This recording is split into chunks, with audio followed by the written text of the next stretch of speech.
बड़ी खबर के साथ सुकमा से बड़ी खबर आ रही है। नक्सल संगठन को एक और बड़ा झटका लगा है। तेलंगाना में नक्सली सीसी सदस्य सुजाता ने किया आत्मसमर्पण। सुजाता पर 1 करोड़ का इनाम घोषित है। नक्सलियों की दक्षिण सब जोनल ब्यूरो की इंचार्ज है सुजाता। तो सुकमा से बड़ी खबर आपको बता दें, नक्सल संगठन को एक और झटका लगा है। तेलंगाना में नक्सली सीसी सदस्य सुजाता ने किया आत्मसमर्पण। सुजाता पर 1 करोड़ का इनाम घोषित है। नक्सलियों की दक्षिण सब जोनल ब्यूरो की इंचार्ज है सुजाता। तो ये बड़ी सफलता हाथ लगी है। सुकमा से बड़ी खबर बता दें, नक्सल संगठन को एक और झटका लगा है। तेलंगाना में नक्सली सीसी सदस्य सुजाता ने आत्मसमर्पण किया है। सुजाता पर 1 करोड़ रुपए का इनाम घोषित था। नक्सलियों की दक्षिण सब जोनल ब्यूरो की इंचार्ज सुजाता बताई जा रही है। कृष्णा पटेल हमारे संवाददाता ज़्यादा जानकारी के साथ जुड़ गए हैं। कृष्णा, ये बड़ा जो है एक उपलब्धि कह सकते हैं इसे कि नक्सल संगठन को एक बड़ा झटका लगा है। कैसे सुजाता ने आत्मसमर्पण किया, थोड़ा बताएं अपनी। जी बिल्कुल, मैं आपको बताना चाहूंगा कि एक बार फिर से नक्सल संगठन को बड़ा झटका लगा है। दरअसल 1 करोड़ की इनामी नक्सली सुजाता ने आज तेलंगाना पुलिस के समक्ष आत्मसमर्पण किया है। ये सुजाता वही नक्सली है जो बस्तर के अलग अलग नक्सली घटनाओं में इनकी अहम भूमिका रही है। और आपको मैं बताना चाहूंगा कि लगातार नक्सलियों के खिलाफ एक्शन जारी है।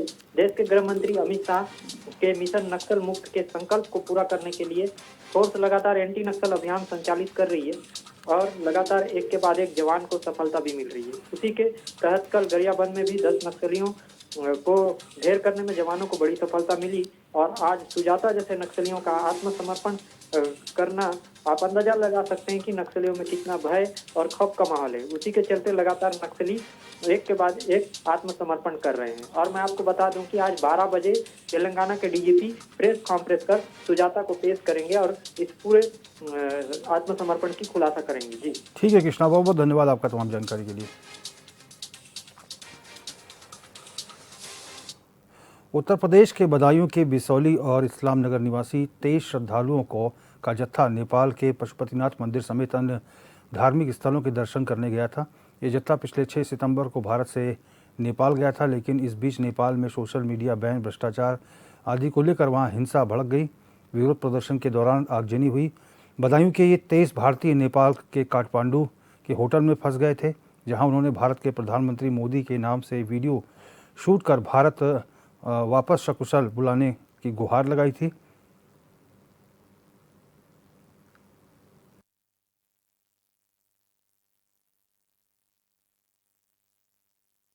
एयरपोर्ट पर ये सुरक्षित पहुंचे हैं। नेपाल से लौटे नागरिकों का स्वागत किया गया है।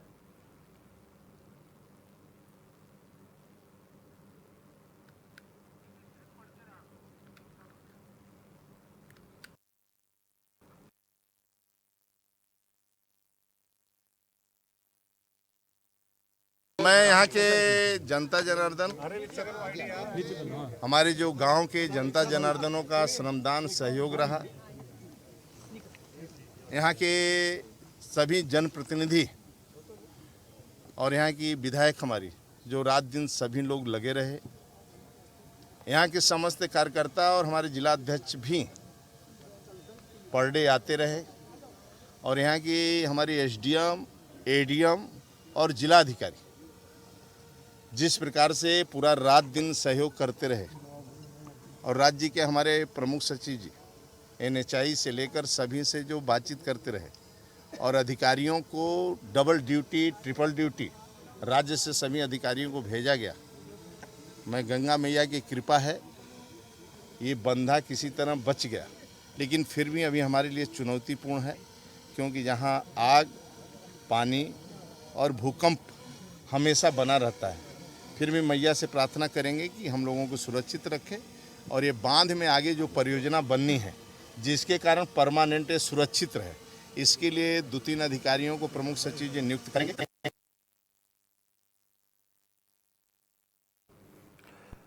जल शक्ति मंत्री स्वतंत्र देव अपने बिजनौर दौरे पर बैराज रावली तटबंध को देखने पहुंचे, जहां उन्होंने तटबंध को बचाने के लिए डीएम जसमीत कौर का सम्मान किया। वहां मंत्री ने तटबंध के को आगे कोई दिक्कत ना हो, इसके लिए सिंचाई बाढ़ खंड को जरूरी दिशा निर्देश दिए।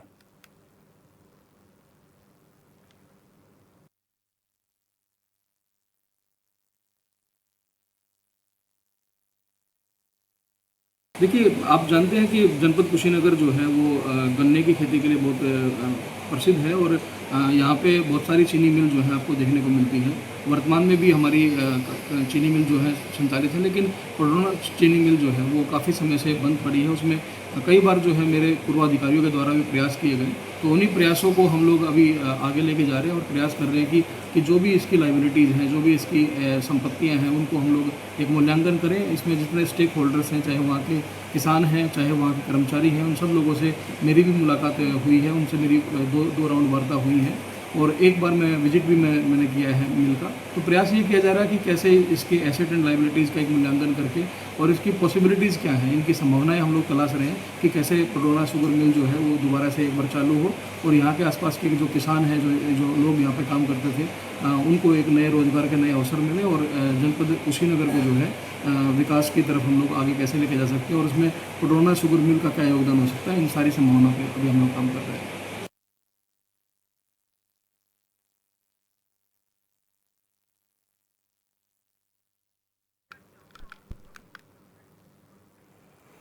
खबर गोंडा से है, जहां गोंडा की मुख्य चिकित्सा अधिकारी डॉक्टर रश्मि वर्मा का 2 नवजात बच्चों की मौत पर एक शर्मनाक बयान सामने आया है। डॉक्टर रश्मि वर्मा से जब 2 नवजात बच्चों को लेकर सवाल किया गया तो उन्होंने बहुत ही शर्मनाक बयान दिया। सोशल मीडिया पर इस बयान की चर्चा हो रही है और रश्मि वर्मा की जो टिप्पणी है नवजात बच्चों पर, ये दी गई टिप्पणी है जिसको लेकर पत्रकारों ने सवाल किया तो उन्होंने कहा कि एक बच्चा मर गया तो उसके लिए सब लोग यहाँ पर आ गए, हज़ारों बच्चे जिंदा हैं, उनकी खुशी में लड्डू खाने आओ। सीएमओ का ये बयान अब सोशल मीडिया पर तेज़ी से वायरल हो रहा है, जिससे आक्रोशित लोगों ने सीएमओ के खिलाफ कार्रवाई की मांग की है।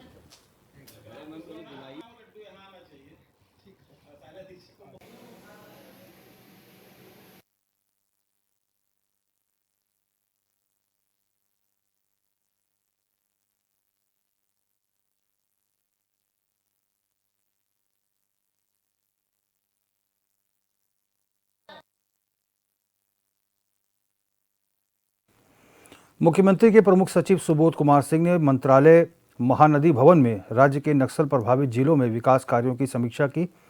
बैठक में बस्तर, सुकमा, दक्षिण बस्तर समेत कई जिलों के हितग्राही मूलक कार्यक्रमों और योजनाओं की समीक्षा की गई। इस दौरान प्रमुख सचिव ने नक्सल प्रभावित जिलों में मनरेगा, आयुष्मान कार्ड समेत अन्य सरकारी योजनाओं को ग्रामीणों तक पहुँचाने के निर्देश दिए।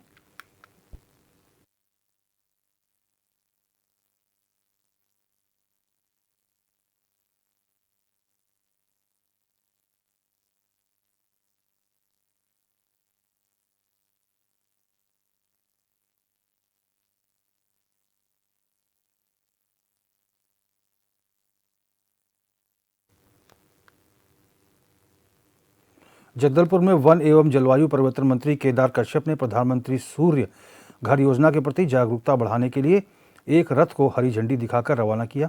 यह रथ पावर हाउस चेक स्थित सब स्टेशन से अपनी यात्रा पर निकला है। इस अवसर पर मंत्री कश्यप ने कहा कि ये योजना लोगों को बिजली के बिल से राहत दिलाने में सहयोग देगी। यह केंद्र सरकार की एक महत्वपूर्ण पहल है, जिसका उद्देश्य देश भर में सौर ऊर्जा के उपयोग को बढ़ावा देना है। उन्होंने बताया कि इस योजना के तहत सरकार की ओर से 78,000 रुपये तक की सब्सिडी प्रदान की जा रही है। इसके साथ ही राज्य सरकार द्वारा भी 30,000 रुपये की सहायता प्रदान की जा रही है। इससे लोगों के लिए अपने घरों में सौर पैनल लगाना आसान हो गया है। कार्यक्रम में जगदलपुर विधायक किरण देव और महापौर संजय पांडे समेत कई जनप्रतिनिधि और ऊर्जा विभाग के वरिष्ठ अधिकारी मौजूद रहे।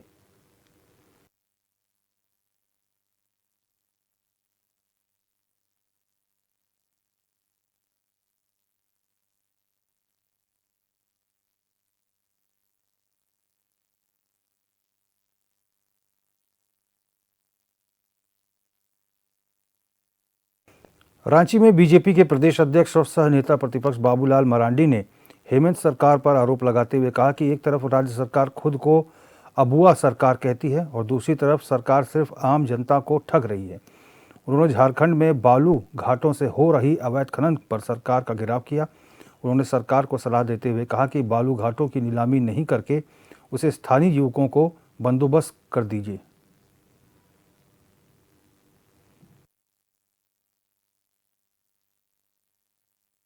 और जहां उनको देनी चाहिए, जहां सरकार के पास अवसर है, लेकिन वहां देती नहीं है, बल्कि वहां पर इस प्रकार से कायदे कानून बनाती है ताकि वो यहाँ के वो जो गरीब बेरोजगार नौजवान है उसमें पार्टिसिपेट ही नहीं कर सके, भाग ही नहीं ले सके। आप सब लोगों के संज्ञान में आ गया होगा, क्योंकि अभी अभी हाईकोर्ट ने बालू घाट की नीलामी पर रोक लगाई। रोक इस कारणों से नहीं लगाई, आप जो कारण बता रहे हैं, रोक तो इस कारण से उन्होंने लगाई क्योंकि ऐसा कानून यहाँ लागू नहीं हुआ है और ग्राम सभा को ही बालू घाट या शराब जैसे या हाट बाजार मेला से जो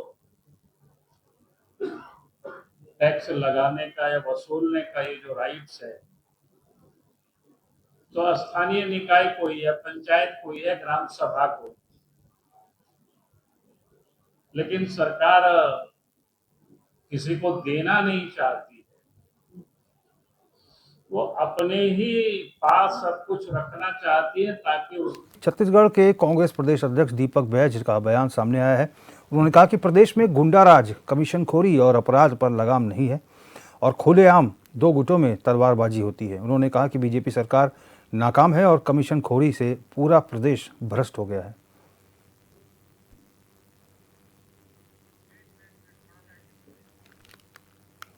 तो आपको बता दें, कांग्रेस प्रदेश अध्यक्ष दीपक बैज का बयान आया है। उन्होंने कहा है कि प्रदेश में गुंडाराज, कमीशनखोरी पर कोई लगाम नहीं है, खुलेआम दो गुटों में तलवारबाजी हो रही है, कमीशनखोरी से पूरा प्रदेश भ्रष्ट है, बीजेपी सरकार नाकाम है।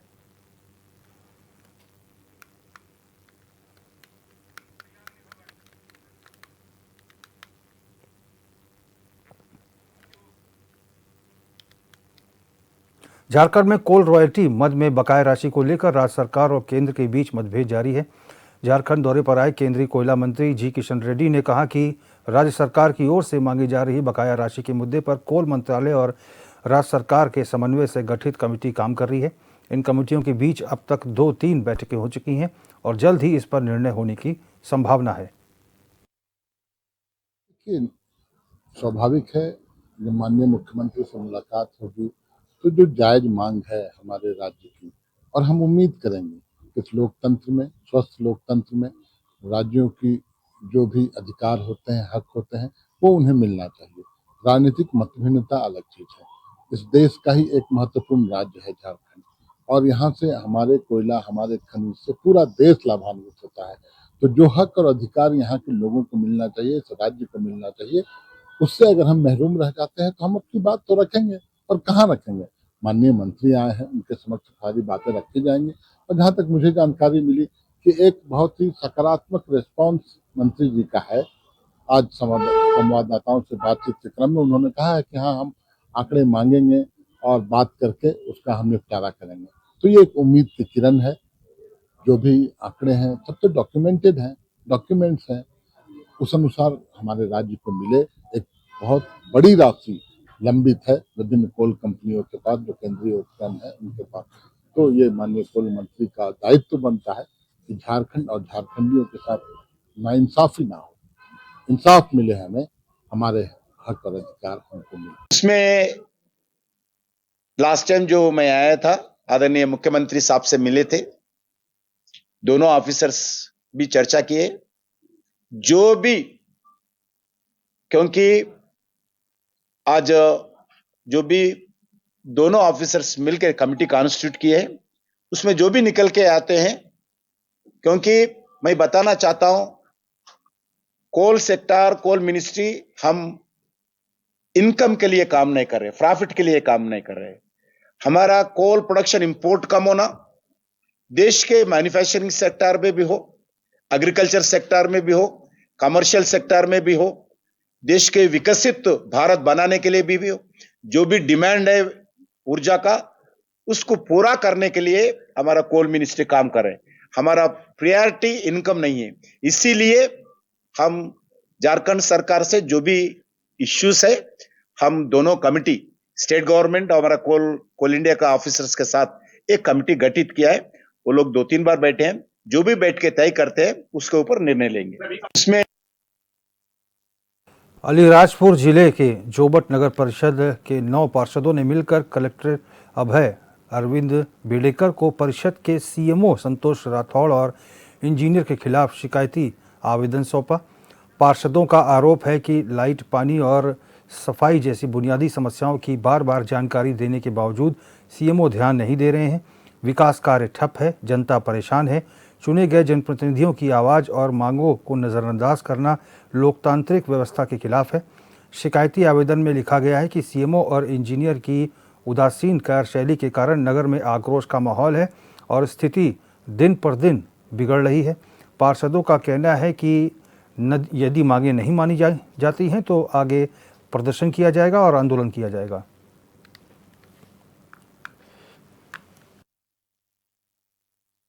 मैं संजय डावर, वार्ड नंबर 14 पार्षद। आज हमने माननीय श्री अभय बेडेकर जी जिलाधीश को एक आवेदन पत्र सौंपा है, जिसमें ये आवेदन पत्र जिसमें 10 पार्षदों के साइन है और ये आवेदन मुख्य नगर पालिका अधिकारी महोदय और सब इंजीनियर के खिलाफ में है। क्योंकि पूर्व में जो हमारे सीएमओ मैडम थी तो उनके समय में सारे काम हो जाते थे, आवेदन निवेदन स्वीकार करती थी मैडम और बहुत सारे काम नगर में हुए। जब से ये जो मुख्य नगर पालिका अधिकारी संतोष राठौड़ जी आए तब से नगर में विकास ठप पड़ा है, किसी प्रकार का कोई काम नहीं हो रहा है, जनता परेशान है, अतिक्रमण की भरमार है, पूरे नगर में सारी व्यवस्थाएं चरमरा गई है और बहुत से जो काम है हम आवेदन लगाते हैं, सर हमारे वार्ड में ये काम है, जनता परेशान है, तो ना हमारा फ़ोन उठाते हैं न वो हमसे बात करने तैयार होते हैं और कब मिल भी जाते तो बोलते हैं कि हम हमारे हिसाब से काम करेंगे। तो हम जनता के बीच में क्या जवाब लेके जाएंगे।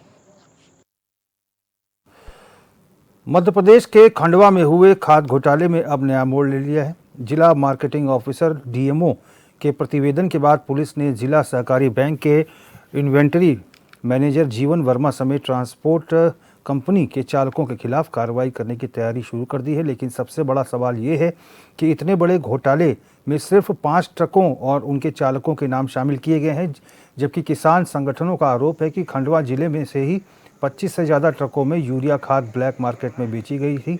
आरोप है कि समय रहते कार्रवाई करने के बजाय जिम्मेदारों ने ट्रांसपोर्टरों के जरिए बाजार से खाद खरीदकर समितियों तक पहुंचाया और पूरे घोटाले को दबाने की कोशिश की गई है।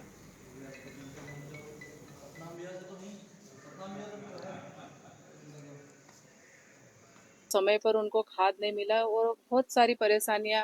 अब लाइन में लगे अपने लोग जो है परिवार के लोगों को लाइन में लगाया और खाद समय पर नहीं पहुंचा और खाद का जो घोटाला हुआ है इसमें जिनके खिलाफ कार्रवाई हुई है, जो दोषी है, और इसके साथ में और भी जो है दोषी जो उनके खिलाफ कार्रवाई होना चाहिए। तो मैंने अभी कलेक्टर साहब से भी बात की है और निश्चित है उनके खिलाफ कार्रवाई होगी। जो भी उसमें लिप्त है, अधिकारी हो चाहे कर्मचारी हो, कोई भी हो, वो किसी को बख्शा नहीं जाएगा। कुछ हमारी खाद की कंपनियां जैसे कि चंबल है, HURL है, उनके कुछ ट्रक्स थे जो समितियों तक नहीं पहुंचे थे। जब ये मामला संज्ञान में आया था तत्काल डीएमओ को और हमारे GMCCB को कार्रवाई करने के निर्देश दिए गए थे। उनके द्वारा तत्काल ट्रांसपोर्टरों से बात करके समितियों में खाद पहुंचा दी गई थी, लेकिन चूंकि खाद लेट पहुंची थी इसलिए यह आवश्यक हो गया है कि इस बात की जांच की जाए कि ये खाद इतनी लेट क्यों पहुंची है। इस संदर्भ में अगेन डीएमओ और GMCCB के माध्यम से जो हमारे शुरुआत में प्रथम दृष्टिया गड़बड़ पाई जा रही है, जिसमें कुछ ड्राइवर्स की मिली भगत नजर आ रही है, कुछ ऑपरेटर्स की मिली भगत नजर आ रही है, उनके खिलाफ थाने में अर्जी भी दर्ज की गई है। इस पर पुलिस के द्वारा जांच भी की जा रही है। बचना नहीं चाहिए और जो निर्दोष है उस पर कार्रवाई होना नहीं चाहिए। मुझे जानकारी में आया, कुछ लोगों ने फ़ोन पे बताया, निवास पे भी कुछ ड्राइवरों के परिवार आए कि इसमें बहुत सारे लोगों का हाथ है और सिर्फ ड्राइवरों पे कार्रवाई की जा रही है। मैं थाने में आया, थाने में टीआई साहब से बात की और यही बताया कि ये किसानों से जुड़ा हुआ मुद्दा है और ये कोई आज का मुद्दा नहीं है। ये पिछले 15 दिन से 20 दिन से खंडवा विधायक जी 20 अगस्त को डीओ ऑफिस गई थी, उस समय भी उनने की कहीं ना कहीं आशंका है कि ये खाद को लेकर हेरा फेरी हो रही है। 28 तारीख को डीडीए को एक पत्र लिखा कि इसमें जानकारी में आया है कि कई सोसाइटियों में खाद नहीं पहुंचा है और खाद को लेकर जो किसानों में परेशानी और तराई मची हुई है, इसके कारण कहीं ना कहीं हेरा फेरी हो रही है।